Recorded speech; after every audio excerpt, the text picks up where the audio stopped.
friends. In today's video, we're going to talk about this piece of art called Raspberry Buds. And I have a little bit of a cold, so if I sound weird, that's why.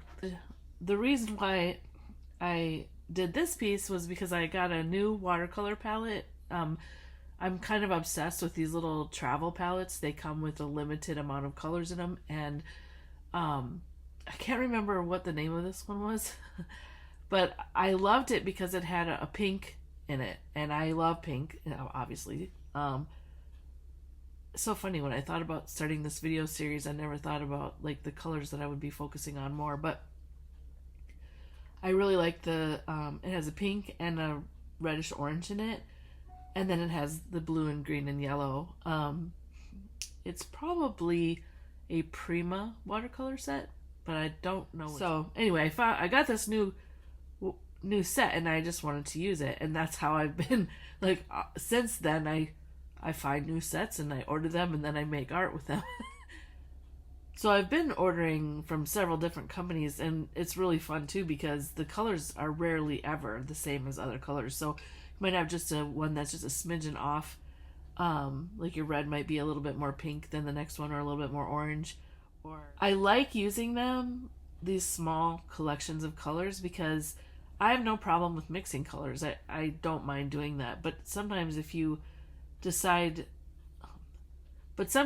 don't make enough of the color, then you can't match it. And so this way, if you just go straight from the palette, I don't go straight from the palette too often. I usually water it down some, but at least you can get the same color. Like, you're not mixing more than one color in there where you have uneven amounts. You just have the color and then the water. So most of these art pieces need 2 layers of watercolor anyway, so putting the second one usually evens out the tone in the space.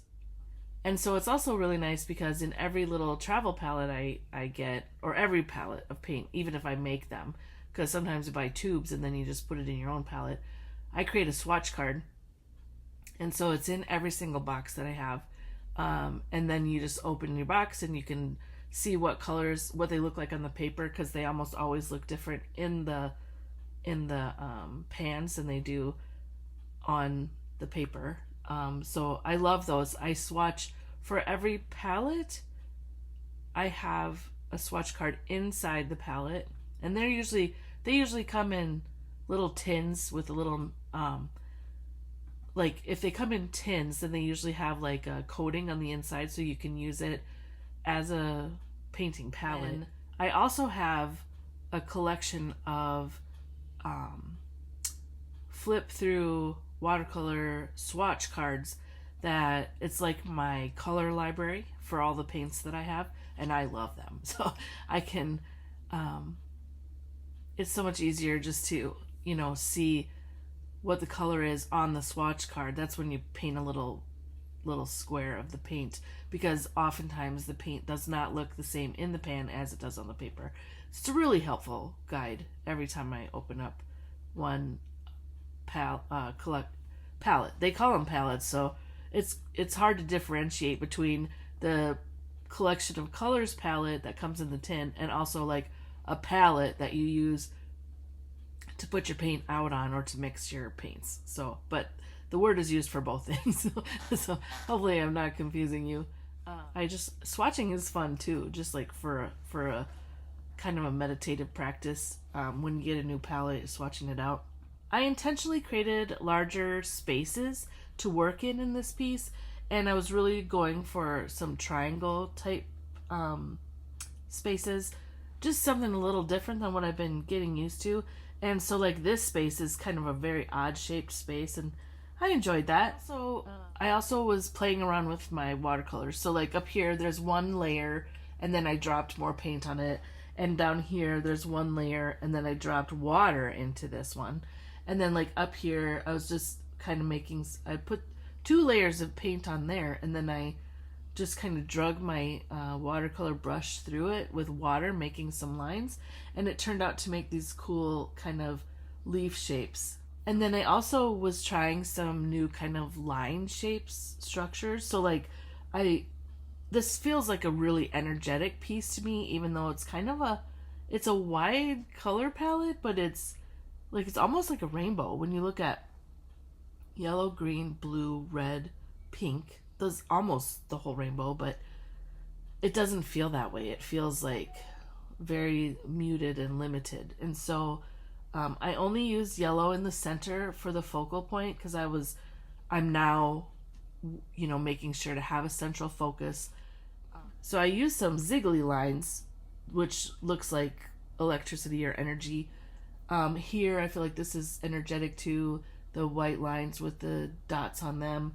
And then of course, in my last video I talked about how I had these lines that were crisscrossing, and then I started adding mini patterns inside those lines, and it was going to lead to another kind of pattern that has become more of a staple pattern of my own. And it's funny to look back and see, oh, I took it one step farther here and I took it one step farther here. So from the last one that I talked about, this is one step further, 2 steps further, because the lines are curved now instead of straight, and there's 2 colors instead of 1. So getting a little more bold, or experimenting a little more in each art piece that I do. And then I used it not just once but 3 times. I was feeling really joyful when I worked on this piece. You can tell because of the pinks, the color palettes. I put the yellows in the pink, which made this cool orange looking ziggity line. I did these fun swirls. That was experimenting too. I hadn't done anything like that before. You can kind of tell my mood and my art. If I have those in there, then I'm in a good mood. Because I love making those little flowers. I really, really love this piece. The flower petals inside each other work really well for my OCD. And then all the dots on the outside, I feel like that just calms the pointy edges. It's like a really good juxtaposition in there. And then of course it is a central focus. So how the piece got its name was not as you would think, not by these little flower buds up here, but because this pink looks like a raspberry color to me.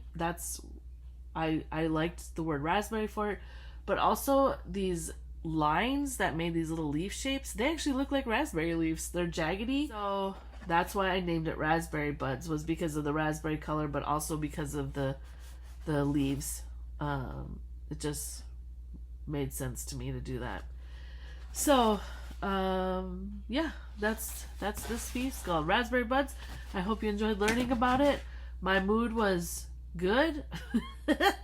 I of course processed as I went.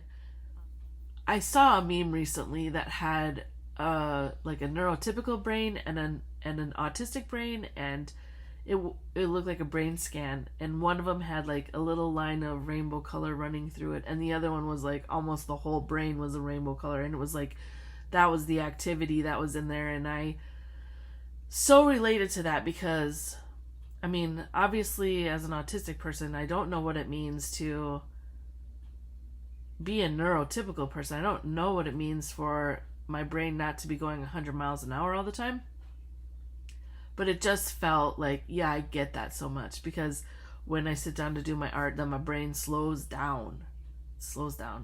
And yeah, I sort through my thoughts, and yeah, as I've said before, I come away pretty calm. And then I always have this really cool art piece afterwards. Well, not always. Sometimes you make ugly art, but that's okay.